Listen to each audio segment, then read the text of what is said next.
Today I'm going to talk about how you should use the precious miles and bank points you have painstakingly earned to level up your travel experiences. Earning miles is only half the story because the way you travel, your miles and points can drastically change the way you travel. Also, if you want to know how I got 2 sweet flights for the price of 1, that's in this video too, so watch on for more details. Remember to subscribe to the Telegram to earn more from things like your credit cards, and more than 24,000 people have already joined. The first step you should consider is to make use of your miles soon, particularly your KrisFlyer miles, before a devaluation hits. In case you didn't know, miles depreciate in value over time as airlines tend to increase the number of miles required for flight redemptions. A business class flight to Europe used to cost 92,000 miles, but was increased to the current 103,500 miles.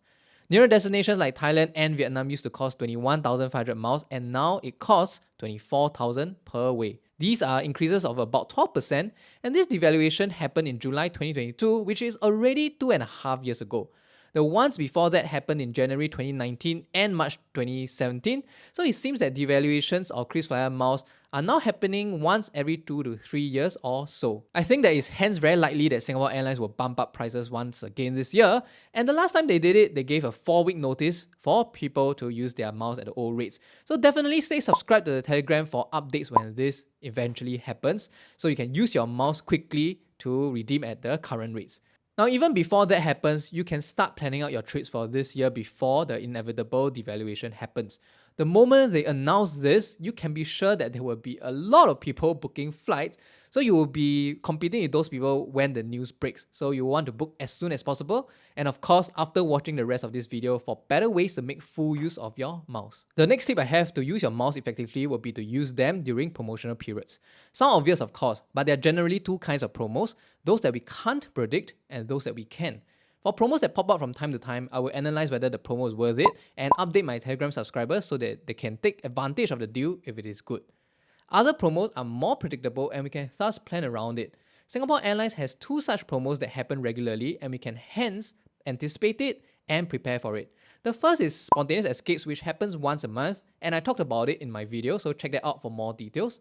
In the middle of each month, Singapore Airlines will launch promotional fares for the next month, and the discount is usually 30% off. For instance, it's January 2025 right now, and we can book flights in February 2025 at 30% off the miles required.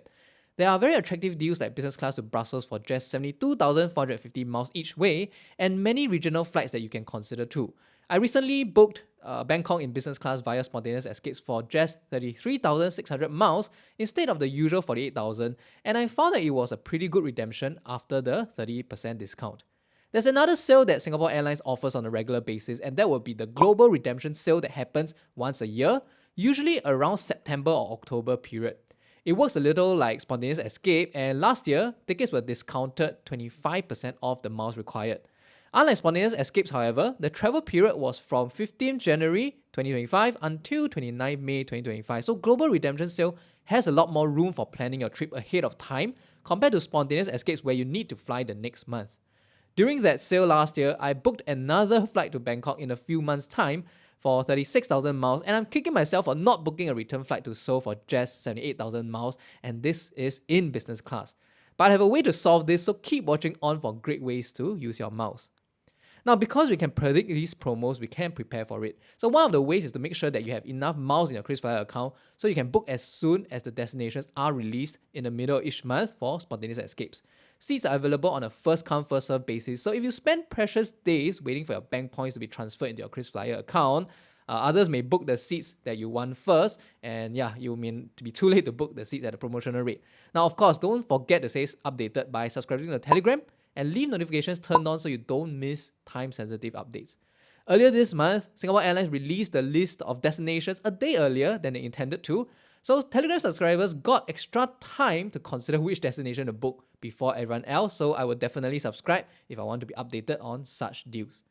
Now, outside of promotional periods, you will also want to take advantage of stopovers. If you have taken non-direct flights before, you will know that a layover is typically few hours spent in a connecting airport.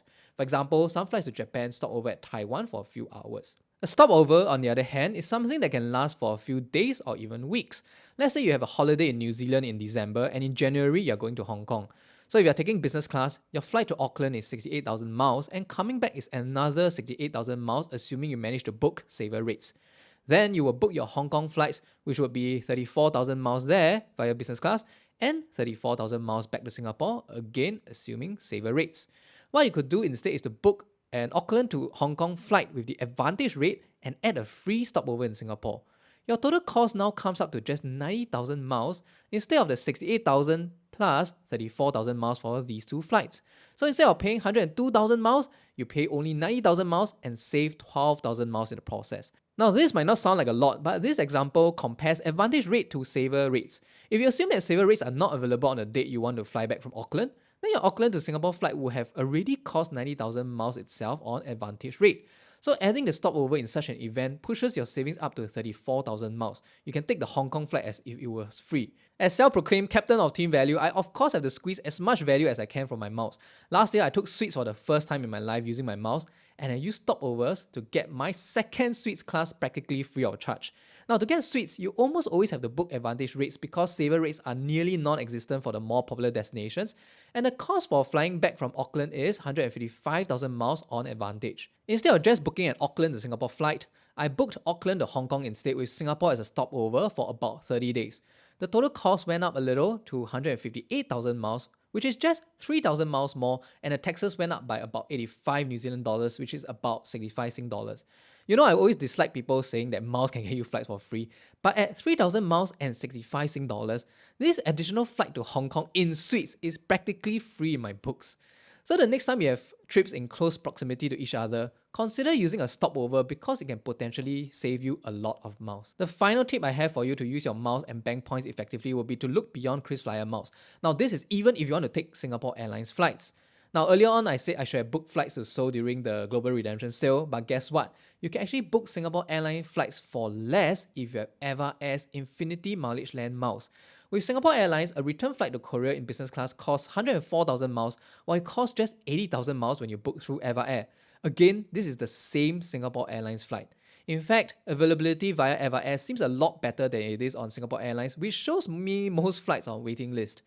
80,000 miles is 23% cheaper than the 104,000 miles Singapore Airlines requires, and it's almost the same price when it was on sale during the Global Redemption sale.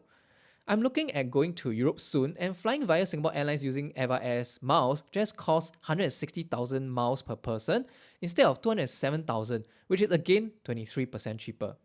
In fact, if you are not dead set on Singapore Airlines, you can fly on EverAir's own business class for a lot less. For instance, EverAir's business class flight to Seoul costs just 50,000 miles for a return flight. That's less than half of Singapore Airlines' 104,000 miles. Flying by EverAir does require a stopover in Taipei, so it's not the most straightforward of routes, but that can be a feature if you are visiting Taipei as well. Remember stopovers? You can also get EverAir to add in complimentary stopovers so you can stop over in Taipei for a few days or even weeks before heading to Seoul, so you effectively visit two cities in one trip. For my Europe trip, I'm also getting EverAir to add stopovers so I can visit multiple European cities during my trip to maximize the 160,000 miles I'm giving them. Now, it's still work in progress, so say subscribe for updates on how this trip will turn out. Now, the problem with EverAir and other frequent flyer programs outside of Singapore Airlines is that fewer banks transfer points to their miles program.